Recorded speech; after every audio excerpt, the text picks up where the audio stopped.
cartesiano.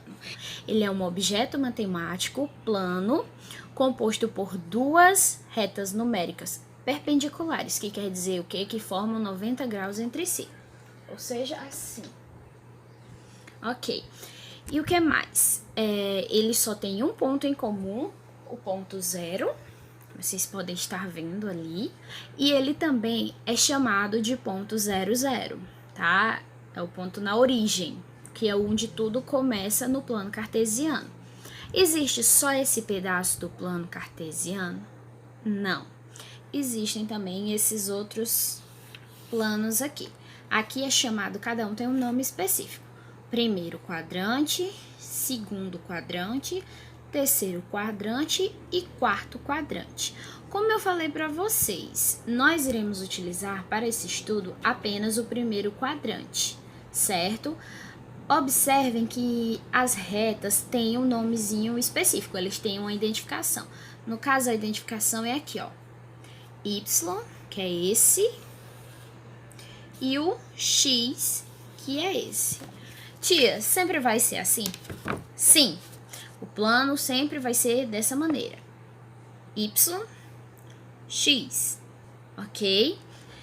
Então, gente, na matemática também a gente pode usar as coordenadas para identificar posições e elementos geométricos no plano. Por quê? Para vocês irem se familiarizando primeiro.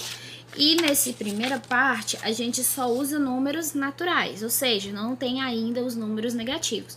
Mas quando a gente tem o terceiro e o quarto quadrante, e até o segundo, já vai começar a ter números negativos. Então, para não confundir muito e ir com mais calma, a gente vai começar só com o primeiro quadrante. Então, para que serve? Vocês lembram do joguinho? Que para vocês irem acertando o número do adversário, vocês tinham que dizer uma letra e um número. Então, no plano cartesiano também vai ser mais ou menos dessa maneira, mas a gente não vai utilizar letras, a gente vai utilizar apenas números. Então, nós vamos utilizar o primeiro quadrante. Vocês não podem esquecer que nós iremos utilizar apenas o primeiro quadrante, correto? Então, aqui eu tenho o plano, ó. Só um quadrante, só o primeiro quadrante. Deixa eu ver se dá pra vocês verem melhor. Isso, assim fica melhor. Então, ó, nós temos aqui a origem. Então, 1, 2, 3, 4, 5. Eu coloquei só até o 5, porque eu também não vou precisar no momento de mais do que isso. E na vertical, também. 1, 2, 3, 4, 5. Poderia colocar mais? Poderia. Aí vocês estão vendo que eu liguei todos os pontinhos, né? E ele tá formando o que a gente conhece por malha quadriculada. Então, por quê? Porque assim facilita na hora da gente achar os pontos. Então, os pontos que a gente procura, eles têm um nome específico. Eles podem ser chamados de pá ordenado ou coordenadas. Os dois estão corretos, tá? E cada coordenadazinha, ela recebe um nome em específico, que são chamadas de abscissas e ordenadas. Eu vou mostrar para vocês quem é cada uma delas, tá? Porque assim, não é qualquer uma, não é de qualquer maneira, tá? Tem um nomezinho específico e tem um jeitinho certo de localizar. O paraordenado, ele tem duas entradas e cada uma delas recebe um nomezinho especial, ó. Vou mostrar para vocês. Ó, a primeira entrada, que eu coloquei genericamente como X, ela é chamada de abscissa. E a segunda entrada, que eu coloquei como Y, ela é chamada de ordenada. Então, ó, vocês têm aqui exemplos, eu coloquei 4 pontos, A, B, C e D. Aí, onde que nós vamos colocar esses pontos? Nós vamos localizá-los nesse plano cartesiano do primeiro quadrante, ó. Observem que a ordem é sempre essa. Primeiro X, depois o Y. O que quer dizer que eu vou marcar primeiro aqui no eixo X, ó, que é esse. Depois, o segundo número vai ser marcado no eixo Y. É sempre nessa ordem? Sim, vai ser sempre nessa ordem. Vamos começar. Então, o ponto A, quem é a minha primeira entrada? É um 2. Eu começo pelo X. Então, eu vou lá no 2. Ó, no X é aqui, tá? 1, 2. Localizei o 2, certo? E no Y, ele vai ser no 3. Então, o que que acontece? Eu tenho que vir aqui no Y e olhar o 3. Eu tenho o 3 aqui e o 2 aqui. Onde é o meu pontozinho de interseção? O ponto de interseção é aqui. Primeiro pontinho é aqui. 3 na coordenada Y e 2 na minha coordenada X. Então, 2 e 3. Então, meu pontinho A é esse daqui. Agora, eu vou colocar bem aqui o pontinho A, para identificar para vocês não se perderem. A, tá? Esse é o meu pontinho A. É assim que eu encontro todos os pares ordenados que me forem apresentados, tá? Não importa qual seja o número, a ordem sempre vai ser essa que tá aqui, ó. X, que é a minha coordenada abscissa, e Y, que é a minha coordenada de ordenada. Ela é chamada de ordenada.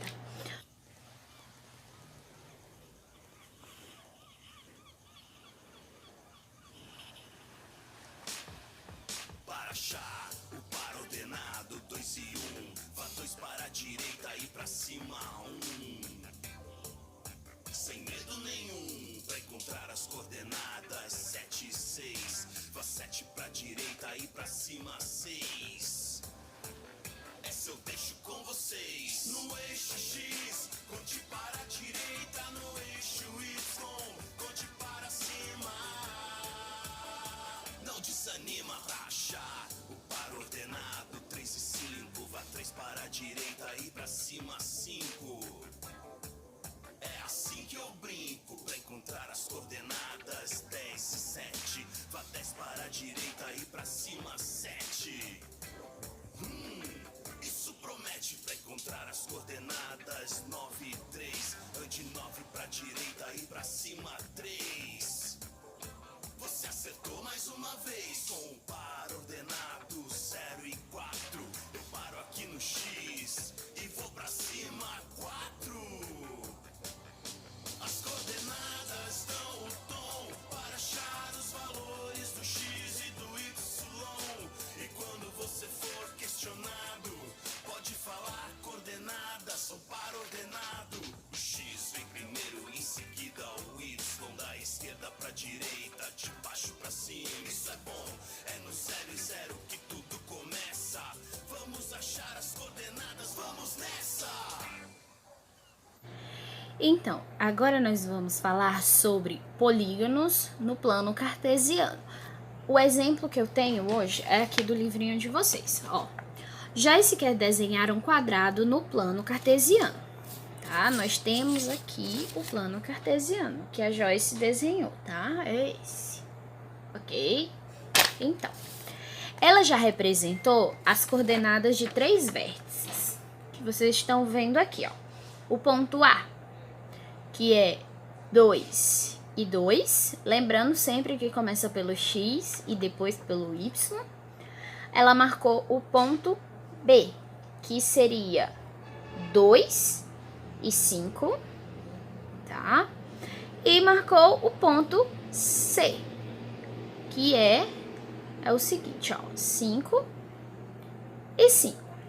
O que ela quer saber? Quais devem ser as coordenadas do próximo vértice, no vértice D, para que ela consiga desenhar um quadrado. Lembrando que o quadrado são os 4 lados exatamente iguais, ok? Então, para eu saber se esse lado aqui, para mim encontrar o outro ponto aqui, você sabe que eles vão ter que ser paralelos. O lado AB vai ter que ser paralelo ao lado CD, que a gente ainda vai descobrir o ponto C. E também que ele vai ter que ser paralelo ao lado BC, aí vai criar outro aqui, AD, certo? Ele vai ter que ser paralelo. Então, Se vocês observarem, ó, o ponto A tá bem aqui, no 2 e no 2. Para eu continuar nessa mesma linha aqui, ó, sim, o ponto C tá no 5, tá? Não esqueçam. E aqui o ponto A tá nesse 2. Então, para eu continuar sabendo que é perpendicular, então eu vou subir 2, ó, porque a diferença aqui é de 2 pontos, ó, o tamanhozinho aqui é 2, tá, ó. Pedacinho aqui é 2. Então, eu vou ter que botar mais outro pedacinho 2 aqui. Então, eu já sei que provavelmente o pontozinho vai ser bem aqui. Eu vou ver aqui, ó.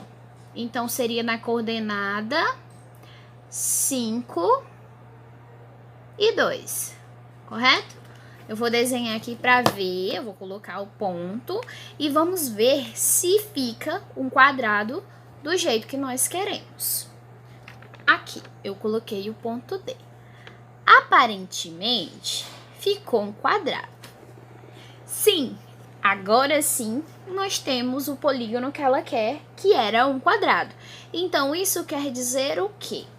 Que o ponto D, vou até escrever aqui do lado, tinha as seguintes coordenadas: 5 no eixo X e 2 no eixo do Y, correto?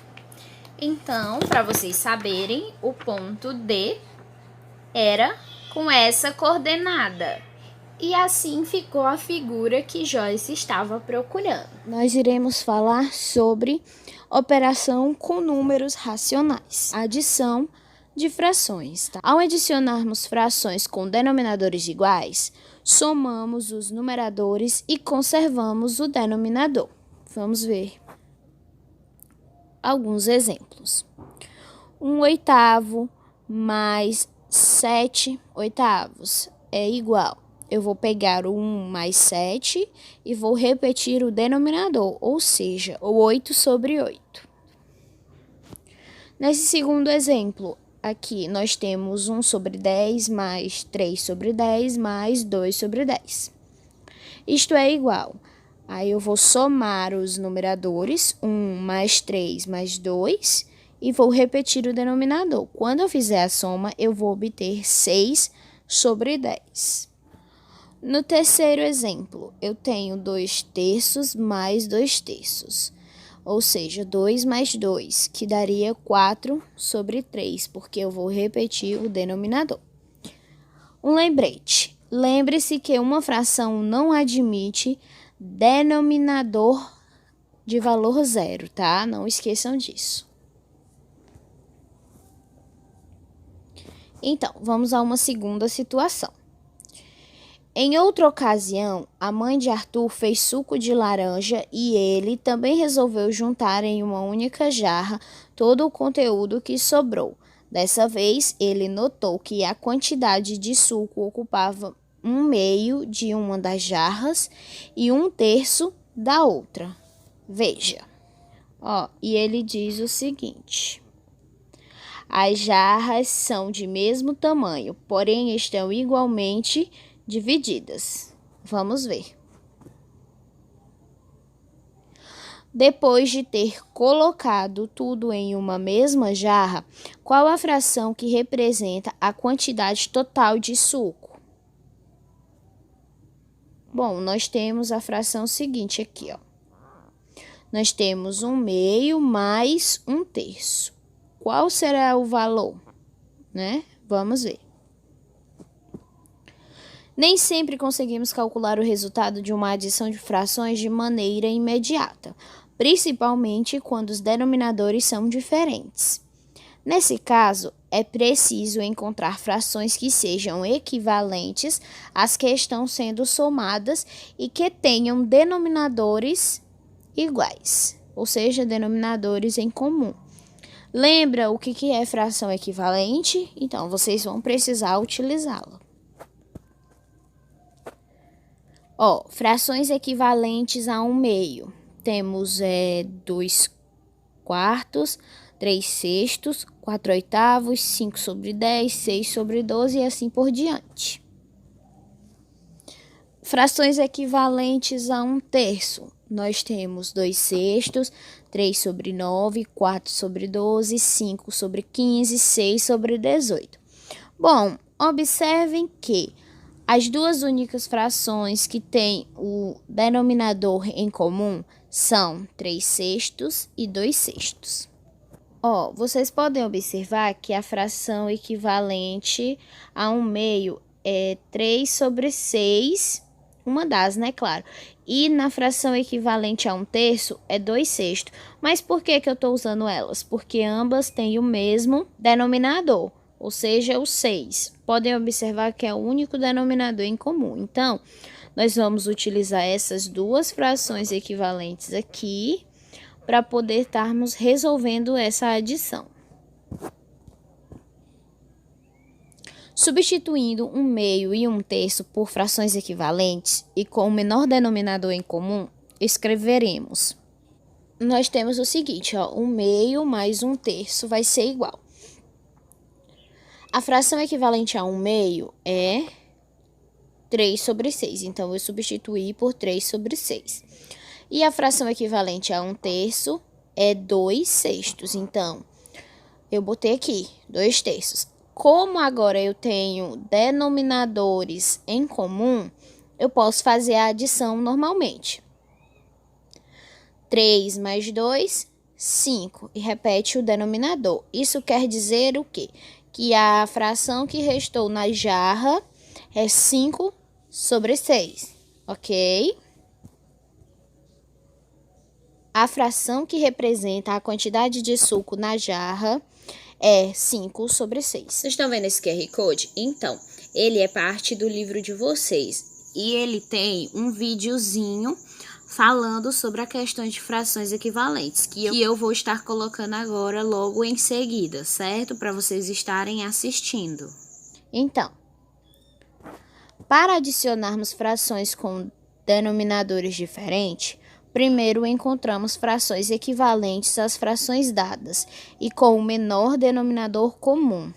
Em seguida, somamos os numeradores conservando o denominador, que foi o que acabamos de fazer, ok?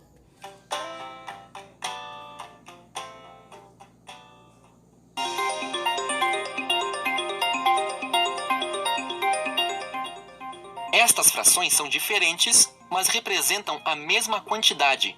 Ou seja, as frações equivalentes representam a mesma parte de inteiros iguais.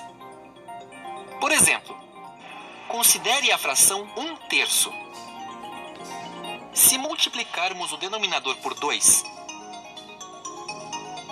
e o numerador também por 2, teremos a fração 2 sextos, que é equivalente a 1/3.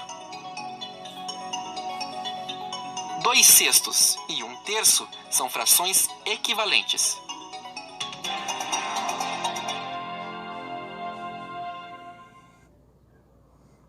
Número misto é uma forma de representar uma fração maior que um inteiro. Nessa representação, a parte inteira é indicada separadamente da parte fracionária. Exemplo 1. A quantidade de leite em pó indicada na receita do brigadeiro de mandioca também pode ser representada por meio de figuras. São 2 partes que foram divididos todos. 2 partes, mais 2 partes, mais 2 partes. Só que na última parte não foi consumido tudo, foi apenas a metade.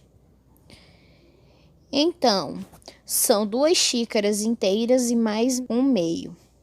Que podem ser indicados numericamente por 5 sobre 2, que vai ser igual a 2 sobre 2 mais 2 sobre 2 mais 1 sobre 2, que é igual a 1 mais 1 mais 1/2, que é igual a 2 mais 1/2. Ou ainda 5 sobre 2, que vai ser igual a 2 inteiros e 1/2 em forma de fração mista. Subtração de frações, certo? Então, vamos lá. Considere as situações a seguir. Primeira situação. Para ir à escola, Michele percorre 2/7 do caminho a pé e 5/7 de ônibus. Podemos resolver uma subtração para encontrar a fração que representa a diferença entre a parte do caminho percorrida de ônibus e a parte percorrida a pé. Então, o que nós iremos fazer? Olha aqui ela indo para a escola. Então, nós vamos fazer a seguinte conta: 5 sobre 7 menos 2 sobre 7.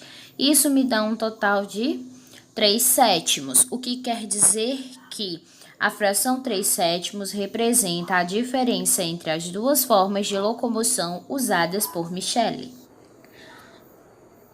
Terceira situação. Carla e Leandro trabalham em uma loja de confecções que em um dia vendeu 24 camisetas. Carla vendeu 2/3 das camisetas e Leandro 1/4. Que fração representa a quantidade que Carla vendeu a mais que Leandro? Então, nós temos o seguinte, 2/3 menos 1/3, né? Só que ambas têm denominadores diferentes, então a gente vai tirar o MMC para descobrir o denominador em comum, no caso é 12, então ficou 12 dividido por 3 dá 4, e 4 vezes 2, 8, então 8 sobre 12. Na segunda, 12 dividido por 4 dá 3, e 3 vezes 1, 3. Então, fica 8 menos 3, que dá 5, e repete o denominador, que é 12, certo? Então, Carla vendeu 5 sobre 12 a mais que Leandro. Lembrando que esse 5 sobre 2... Então, para resolvermos subtrações que envolvam frações, procedemos da seguinte maneira. Existem duas maneiras de fazer subtração de frações. A primeira delas é, ao subtrairmos frações com denominadores iguais, subtraímos os numeradores e conservamos o denominador. Já a segunda maneira, ao subtrair frações com denominadores diferentes, primeiro encontramos frações equivalentes às frações dadas e com denominador comum. Em seguida, subtraímos os numeradores conservando o denominador, que foi o que acabamos de fazer. Na multiplicação de dois números fracionários, multiplicamos o numerador da primeira fração pelo numerador da segunda e o denominador da primeira pelo denominador da segunda. Alguns exemplos. 1/3 vezes 1/5. Vai ser 1 vezes 1 e 3 vezes 5, ou seja, 1 sobre 15 avos. 2 sobre 9 vezes 5 sobre 3, vai ficar 2 vezes 5 sobre 9 vezes 3, ou seja, 10 sobre 27. Aqui nós temos uma fração mista. O que primeiro iremos fazer? Iremos transformar essa fração mista em uma fração imprópria. Ou seja, 2 inteiros e 1/5 é o mesmo que 11 sobre 5, vezes 3/4. 11 vezes 3 e 5 vezes 4. Então, dá 33 sobre 20 avos. 7 sobre 4 vezes 1 inteiro e 5/6. Novamente, transformar um número misto em uma fração imprópria, que nada mais é do que 11 sobre 6. Então, vai ficar o seguinte: 7 vezes 11 sobre 4 vezes 6, que vai dar 77 sobre 24. Agora, eu vou apresentar para vocês a técnica do cancelamento. Em algumas multiplicações de duas ou mais frações, podemos facilitar os cálculos ao simplificar as frações antes de efetuar a operação. Na maior parte dos casos, simplificamos o numerador de uma fração com o denominador da outra fração. Vamos aos exemplos. Nós temos aqui 2/5 que multiplicam 3 sobre 8. O 8 e o 2, eles são múltiplos, então eu posso simplificá-los. Eu vou simplificar todo mundo por 2. 2 dividido por 2 vai dar 1, que está ali em vermelho. E 8 dividido por 2 vai dar 4. Então, a minha multiplicação, na verdade, vai ficar 1 sobre 5 vezes 3 sobre 4, que nada mais é do que 1 vezes 3 dá 3 e 4 vezes 5, 20. Esse outro, ó, o 6 e o 7 eu não posso simplificar, tá? Então, lembrem de que também é um numerador com o denominador da outra fração e vice-versa. Não pode ser da mesma fração não, hein? Então, 15 e 25, eles são múltiplos de 5, então eu vou dividi-los por 5. 15 dividido por 5, ficou 3 ali, que tá em vermelho. E 25 dividido para 5, ficou o mesmo 5 que também tá ali em vermelho. Então, na verdade, a nossa multiplicação dessas frações vai ser a seguinte: 6 sobre 5 vezes 3 sobre 7, que nada mais é do que 18, porque 6 vezes 3, 18, e 5 vezes 7 são 35. Próximo.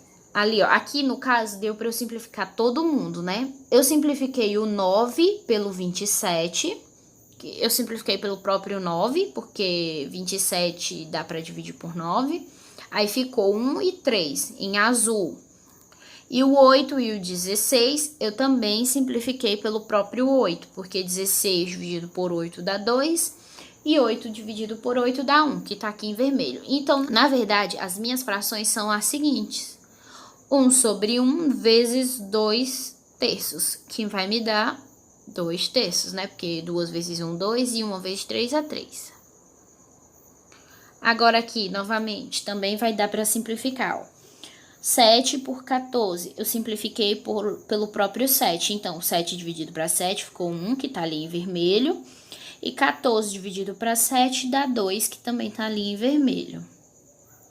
Agora, o 9 e o 15, a gente sabe que são múltiplos de 3. Então, eu simplifiquei os dois por 3. 9 dividido para 3 é 3. E 15 dividido por 3 vai dar 5. Observe que eu ainda tenho que multiplicar por 3 sobre 5, tá? Então, nós temos o seguinte: depois de simplificar, né, esses que estavam em preto ali, que era o 5 e o 3, eu ainda vou poder simplificar pela outra fração. No caso, o 3, eu simplifiquei pelo outro 3 lá em cima, que ficou em vermelho, eu dividi todo mundo por 3, ficou 1 e 1. E o 5 eu também posso simplificar pelo 5, que é essa outra partezinha que está em azul, tá? Então, na verdade, depois de todos esses números e esses cancelamentos, só vai me restar as seguintes frações, ó. 1 sobre 1 que multiplica 1 meio, que multiplica 1 sobre 1. Ou seja, o próprio 1 meio. Porque você sabe, né? 1 vezes 1 vezes 1 é 1, e 1 vezes 2 vezes 1 é 2. Então, na técnica do cancelamento, simplificamos as frações antes de efetuar a multiplicação. Por quê? Porque isso facilita na hora de fazer os cálculos. Já pensou se eu tivesse que fazer 7 vezes 15? O tanto de número que não ia dar, o tanto de trabalho que a gente ia ter? A simplificação ou técnica de cancelamento serve para isso, para facilitar a efetuação das multiplicações. Antes de iniciarmos o trabalho com divisão de frações, observem as seguintes multiplicações. 5 sobre 6 vezes 6 sobre 5 é 30 sobre 30, que é igual a 1 inteiro. 25 sobre 18 vezes 18 sobre 25 é igual a 450 sobre 450, que é a mesma coisa de 1. Note que o numerador de uma fração é igual ao denominador da outra. Esses números fracionários são chamados de inverso, pois o resultado da multiplicação entre eles é igual a 1. Informação importante, hein? Não esqueça. Assim, 5/6 é o inverso de 6 sobre 5 e vice-versa. Assim como 25 sobre 18 é o inverso de 18 sobre 25 e vice-versa. Quando o resultado da multiplicação de dois números racionais não nulos na forma de fração é igual a 1, dizemos que estes números são inversos. Não esqueçam. Vejam outros exemplos. 6 e 1/6 são números inversos. 1 sobre 10 e 10 são números inversos. Agora considere as situações a seguir. Situação 1. Bruna faz doces para vender. Ela faz 4 kg de balas de coco e vai distribuí-las em embalagens de 2/5 kg cada uma. Quantas embalagens ela vai completar? Para fazermos esse cálculo, precisamos responder a seguinte pergunta: quantas vezes 2/5 de quilo cabem dentro de 4 quilos? Representando essa situação em desenhos, temos 4 kg de balas. 1, 2, 3, 4. Dividimos cada quilograma em 5 partes iguais. Temos ali 2/5, né? Observe que 2/5 cabe 10 vezes em 4, ou seja, é 4 dividido para 2/5, que é igual a 10. Certo? Como a operação da divisão é inversa da multiplicação, podemos usar a ideia de inverso de uma fração. O inverso de 2/5 é 5 sobre 2. Portanto, 4 dividido para 2/5 é igual a 4 vezes 5 sobre 2. E 4 vezes 5 sobre 2 é igual a 4 vezes 5 dividido por 2, que seria 20 dividido por 2, que é igual a 10, que foi o que a gente encontrou. Na divisão de uma fração por outra fração, podemos facilitar a operação multiplicando a primeira fração pelo inverso da outra. Situação 2. Ana fez um bolo de chocolate para o café da tarde. À noite, ela e suas irmãs resolveram dividir igualmente os 2/7 que sobraram. Que fração do bolo de chocolate cada uma das meninas comeu à noite? Geometricamente, temos o bolo, né? Elas repartiram em 7 partes e o que sobrou foi essas duas que estão pintadas, ok? A parte colorida da figura representa os 2/7 que sobraram do bolo de chocolate. Essa fração foi dividida entre Ana e suas 2 irmãs, ou seja, 3 pessoas, tá? Então, aqueles 2/7 foram divididos novamente em 3. A parte pontilhada de vermelho da figura representa 2/7 dividido por 3, que dá 2 sobre 21. Multiplicando a primeira fração pelo inverso da segunda, temos 2/7 vezes 1/3. Lembra que o inverso de um número inteiro é 1 sobre ele? Então, dá 2 sobre 21, como a gente encontrou. À noite, cada uma das irmãs comeu 2 sobre 21 do bolo de chocolate. Observe mais estes exemplos. 2/3 dividido para 5 sobre 7 é igual a 2/3 vezes 7 sobre 5. O que eu fiz aqui? Eu conservei a primeira fração e a segunda eu fiz o quê? Eu inverti. Era 5 sobre 7, ficou 7 sobre 5. Que dá 2 vezes 7 são 14, 3 vezes 5 são 15. Agora um outro exemplo. 1/2 dividido para 3/5. Ficou 1/2 vezes 5 sobre 3. Mesma coisa. Eu conservei o primeiro e o segundo eu fiz invertendo. Onde era 3/5 ficou 5 sobre 3. 1 vezes 5 é 5 e 2 vezes 3 são 6. Então, é assim que fica. Nós vamos falar sobre operações com números decimais. Para tornar mais claro o uso dos números com vírgula, vamos representá-los como frações decimais.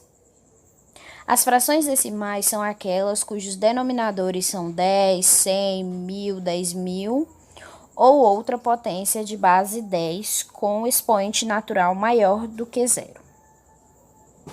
Por exemplo, o número 0,1 pode ser escrito como 1 sobre 10. Nesse caso, um inteiro está dividido em 10 partes iguais e estamos considerando uma das partes. Cada uma dessas partes representa 1/10 ou a 10ª parte do inteiro. Observem como ficou a fração decimal e o número decimal. Dividindo-se o inteiro em 100 partes iguais, cada uma das partes representa 1/100º, ou a 100ª parte do inteiro. Observem aqui também novamente. Dividindo-se o número em 1000 partes iguais, cada uma das partes representa 1/1000, ou a 1000ª parte do inteiro. Crianças, vocês podem notar aqui que o número representado embaixo, 10, 100, 1000, corresponde à mesma quantidade de números que existe após a vírgula. No caso aqui de 1/10, 0,1. Quantos números ficou após a vírgula? 1. Por isso, é 10. Na seguinte, é 0,01. Tem quantos números depois da vírgula? Tem 2, então por isso que é divisível por 100, porque tem 2 zeros. A mesma coisa vale para o 1000 e os números assim por diante, ok? Prestem bem atenção nisso. Os números decimais são uma outra forma de representar as frações decimais. No quadro de ordens temos a parte inteira e a parte decimal. E eles recebem os nomezinhos, vocês lembram? Décimos, centésimos, milésimos. Ele representou cada um, 0,1, 0,01, por isso que é centésimo, 0,001, que é milésimo, e assim por diante. Exemplos.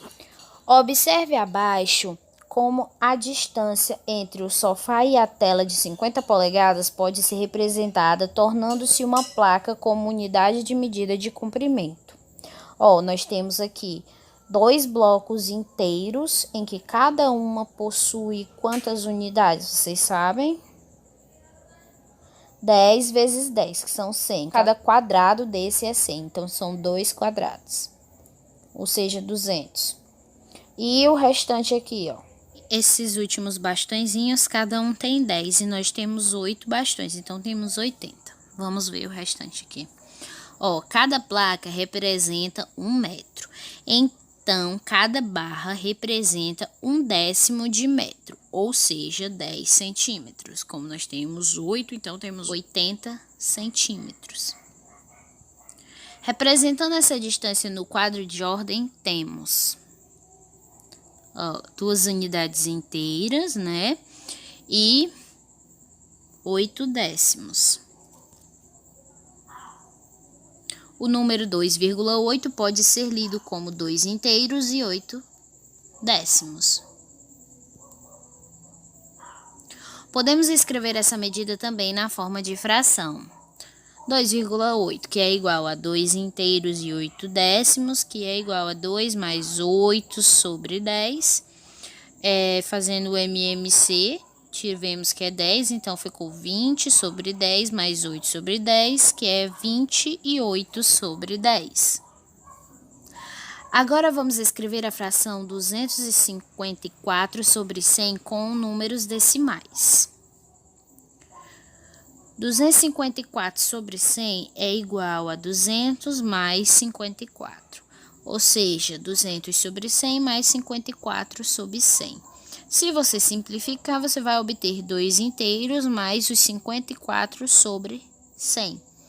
Aí, na forma de número misto, ficou 2 inteiros e 54 sobre 100, que é igual, quando você dividir, né, o 54 por 100 vai dar 0,54. Com os 2 que já tinha, então 2,54. No quadro de ordem temos 2, que é a unidade de inteiros, e 54 centésimos.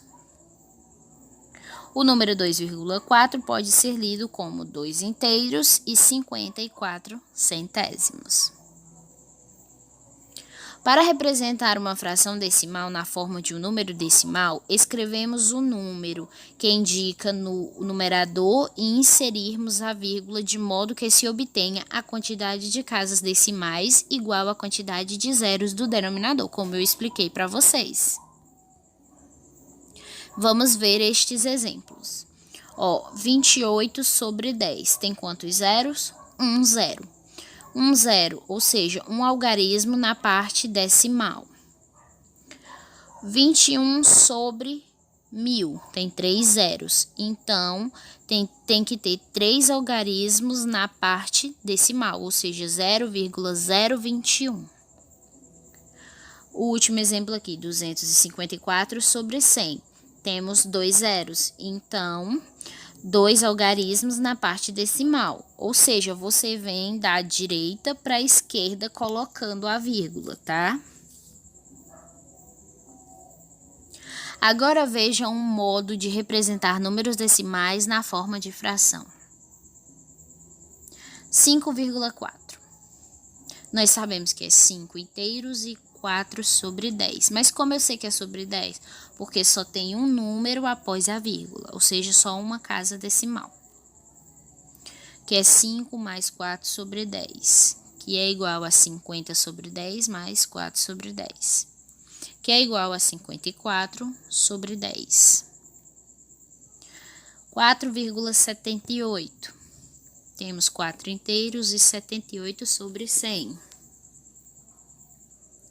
4 mais 78 sobre 100 é igual a 400 sobre 100, mais 78 sobre 100, que me dá 478 sobre 100. Eu posso simplificar todo mundo por 2 e obter 239 sobre 50, o que não dá mais para simplificar e vai ficar dessa maneira.